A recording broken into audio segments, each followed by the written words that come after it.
Yes, selamat datang kembali semua di Crypto Daily Indonesia. Di Crypto Daily Indonesia, Anda akan mendapatkan pembaharuan penting apa yang terjadi di ruang lingkup kripto setiap hari. Maka dari itu, libatkan diri Anda dalam tim Crypto Daily Indonesia dengan cara like setiap video kami, subscribe, bunyikan loncengnya. Nama saya Sofian, owner Crypto Daily Indonesia. Kembali kita update global market cap today. Global market cap ya, sebelum kita bahas berita hari ini, ada beberapa berita yang penting yang perlu saya kira untuk saya sampaikan kepada Anda semua. Global market cap mengalami kenaikan 1,27% di kisaran lebih dari 935 miliar US dollar. Sedangkan untuk Bitcoin dan altcoin lainnya, untuk Bitcoin mengalami kenaikan 1,47% dalam 24 jam di harga 19.550 US, kemudian Ethereum 1,94% bull di harga 1.331 US dollar. Kemudian kita memantau beberapa altcoin lainnya. BNB pun mengalami kenaikan 1% ke atas. XRP sideways ya 0,6%.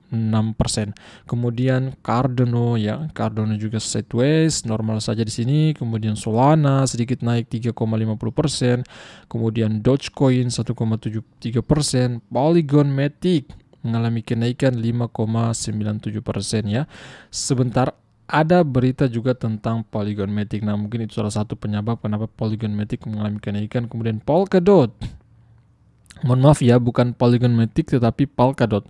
Nah, Polygon Matic mengalami kenaikannya seperti saya sampaikan tadi 5,9%, Polkadot 1% ke atas, kemudian Tron 1,37%, Shiba ini juga 1%, dan Uniswap 4,85%. Seperti inilah keadaan global market cap dan koin token teratas saat ini. Kita melihat S&P 500, saham terbesar di Amerika Serikat, teman-teman, kembali mengalami kenaikan dalam time frame daily hari ini.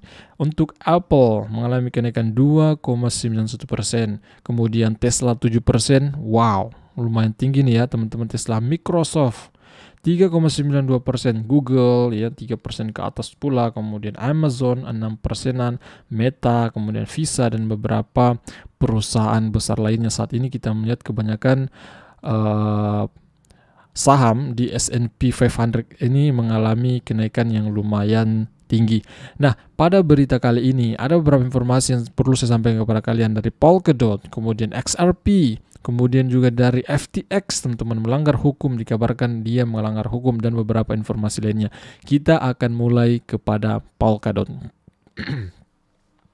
Polkadot mencapai puncak tertinggi dalam aktivitas pembangunan. Sudah hampir 1 tahun sejak dimulainya lelang parachain kas ekosistem Polkadot ini. Polkadot mengakui lebih dari 500 kontribusi setiap hari pada bulan September, tertinggi sepanjang masa untuk protokol multi-chain. Secara bersamaan, data dari standar interoperabilitas lintas konsensus (XCM) dari Polkadot menunjukkan bahwa 26.258 pesan terkirim di antara parachainnya, secara total 14.930 kontribusi dari pengembang tercatat di GitHub Polkadot pada bulan Agustus lalu. Sementara 66 blockchain secara aktif di Polkadot dan jaringan startup parachain Kusama. Sejak awal, lebih dari 140.000 pesan telah dipertukarkan antar rantai melalui 135 saluran pesan. Bersama-sama, perbendaharaan Polkadot dan Kusama secara kumulatif telah membayar sekitar 9,6 juta Polkadot dan juga 346.700 Kusama. Totalnya itu kurang lebih mencapai 72,8 juta untuk mendanai proposal pengeluaran di ekosistem Polkadot ini, teman-teman semua. Sementara itu, pendiri Polkadot bernama Rob Habermeyer, nah mungkin kalian juga baru dengar nama ini, teman-teman ya. Pendiri daripada Polkadot baru-baru ini menerbitkan peta jalan untuk meningkatkan skalabilitas Polkadot dan Kusama. Sorotan termasuk backing asynchron atau decoupling, perpanjangan parachain dari perpanjangan rantai relay sebagai mekanisme potensial untuk memotong waktu blok per chain sebesar 50% sambil meningkatkan ruang blok 10 kali lipat. Pembaruan jika ditayangkan akan meningkatkan kecepatan jaringan menjadi sekitar 100.000 dan 1 juta transaksi per sekon. Wow, saya kira karena proyek ini ya, rencana mereka yang terlaksana teman-teman, maka blok ya, blockchainnya itu akan mengalami kecepatan transaksi bahkan diperkirakan 100.000 dan juga 1 juta transaksi per menit atau per sekonnya. Kita akan masuk di berita besar berikutnya dari XRP Ledger. Salah satu proyek yang direncanakan sebuah blockchain ya, yang terkait dengan perusahaan pembayaran lintas batas Ripple ini. XRP Ledger menguji sidechain pertama yang kompatibel dengan aplikasi Ethereum. XRP Ledger telah menguji sidechain pertama yang kompatibel dengan EVM Ethereum ya. Ethereum Virtual Machine ya, singkatannya yaitu EVM. Sidechain diharapkan akan ditayangkan tahun 2023 yaitu tahun depan. XRP Ledger telah menguji sidechain Ethereum Virtual Machine EVM yang bertujuan untuk membawa kontrak pintar Ethereum ke XRP Ledger. Tim pengembangan inti blockchain RippleX mengumumkan sidechain blockchain yang berjalan paralel akan membawa kontrak pintar berbasis Ethereum ke XRP Ledger, sebuah blockchain yang terkait dengan perusahaan pembayaran lintas batas Ripple.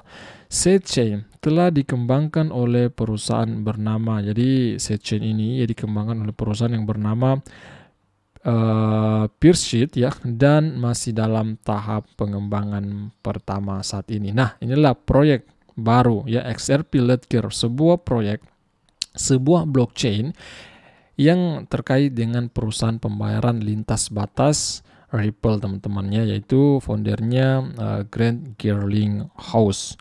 Next, saya akan mengabarkan kepada Anda berita besar dari FTX. Dikabarkan telah melanggar hukum. Bagaimana pendapat Anda setelah menonton video ini nantinya? Tolong beritahu kami di kolom komentar. Maka jika Anda tidak ingin meninggalkan berita-berita besar dari kami, pastikan diri Anda untuk subscribe channel ini, bunyikan lonceng juga. Apakah FTX melanggar hukum? Dewan Sekuritas Negara bagian Texas berpikir begitu. Ada beberapa penyebab. Makanya kalian teman-teman jangan skip video ini ya, tonton sampai habis. FTX US dan Sam Bankman-Fried telah dituduh menawarkan sekuritas yang tidak terdaftar dan terlibat dalam penipuan oleh regulator Texas. FTX US dan Sam Bankman-Fried telah dituduh menawarkan sekuritas yang tidak terdaftar dan terlibat dalam penipuan oleh regulator Texas. Regulator mengklaim bahwa meskipun tidak terdaftar di Texas, program penghasil hasil pertukaran cryptocurrency tersedia untuk digunakan oleh orang Texas. Regulator lebih lanjut menyatakan kesepakatan FTX untuk membeli aset Voyager harus dihentikan sampai bursa dapat mengklarifikasi status peraturannya dengan pihak berwenang. Karena baru-baru ini ya, inilah penyebabnya kenapa FTX melanggar, diindikasikan bahwa FTX melanggar ketentuan hukum di Texas, bahwa FTX ini ya, beberapa video kami yang lalu juga sempat membahas bahwa FTX US ini memenangkan lelang ya, yaitu proyek Voyager ya, salah satu proyek peminjaman kripto yang bangkrut juga teman-teman ya, kurang lebih seperti Celsius ya, bangkrut juga. Ini Voyager juga mengalami kebangkrutan. Makanya kenapa FTX ya, Sam Bankman-Fried berantusias untuk mengakuisisi, untuk membeli perusahaan Voyager yang bangkrut ini. Voyager adalah perusahaan pertukaran dan pemberi pinjaman kripto yang mengalami krisis likuiditas di awal tahun karena eksposurnya ke dana lindung nilai kripto yang sekarang sudah tidak berfungsi. Setelah Voyager mengajukan kebangkrutan, FTX memenangkan lelang untuk membeli aset perusahaan yang tertekan itu. Voyager telah dituduh menjual sekuritas yang tidak terdaftar. Rotunda menyatakan bahwa karena FTX dan FTX US sekarang dicurigai melakukan pelanggaran serupa, FTX seharusnya tidak diizinkan untuk membeli aset Voyager sampai status regulasi mereka telah dihapus. Inilah Salah satu penyebab kenapa FTX teman-teman semua ya melanggar hukum Dewan Sekuritas Negara bagian Texas berpikir begitu karena FTX US telah membeli salah satu aset Voyager teman-temannya, perusahaan kripto, pinjaman kripto yang dikasihkan salah satu proyek sekuritas yang tidak terdaftar itu. Nah, itulah penyebabnya. Next, kemudian dari sentimen perlu saya sampaikan kepada kalian tentang Quen. Proyek Quen baru-baru ini mengalami kenaikan juga yang sangat drastis. Quen telah menjadi salah satu outlier utama di kripto, menikmati pompa lebih dari 133% selama 5 minggu terakhir. Namun, harga telah turun kurang lebih 7% setelah lonjakan transaksi 100.000 lebih US dollar.